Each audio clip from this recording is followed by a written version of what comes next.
জামতলী ক্যাম্পে হাম আইসোলেশন ওয়ার্ডে মৃত্যুর সঙ্গে লড়ছে ৮ মাসের শিশু মুস্তাকিম। পাশে বসে উৎকণ্ঠায় সময় কাটছে মা তর্জুমার। তার ৫ সন্তানের মাঝে দেখা গেছে হামের উপসর্গ।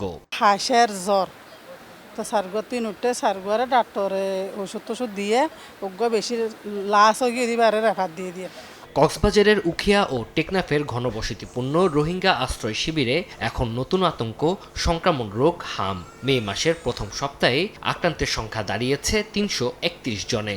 আইসোলেশনে ভর্তি প্রতিটি শিশুর অবস্থাই সংকটাপন্ন। সব খেতুরায় তারপরে গাছ জ্বরও বেশি।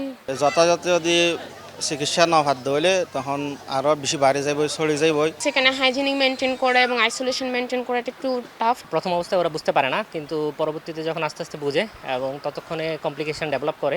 ক্যাম্পের শতভাগ শিশুকে টিকার আওতায় আনতে ১০ মে পর্যন্ত বাড়ানো হয় বিশেষ টিকাদান কর্মসূচি।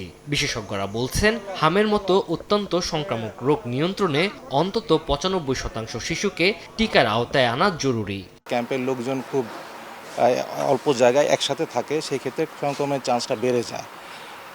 আর সচেতনতার একটু অভাব আছে।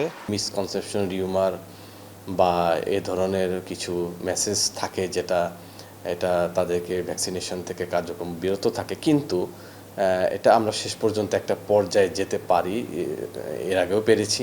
এদিকে হাম উপসর্গ নিয়ে দেশের অন্যান্য হাসপাতালেও বাড়ছে শিশু রোগীর চাপ। জায়গা সংকটে এক বেডে একাধিক শিশুকে দেয়া হচ্ছে চিকিৎসা। ব্যাহত হচ্ছে স্বাভাবিক চিকিৎসা সেবা। খাবার মুখে দিলেই আমরা বমি করে, আর জ্বর কমতাছে না। তবে হাসপাতাল কর্তৃপক্ষের দাবি, অতিরিক্ত রোগী থাকলেও চিকিৎসা সেবায় কোনো ঘাটতি হচ্ছে না। তানজিল হাসনাত, সময় সংবাদ।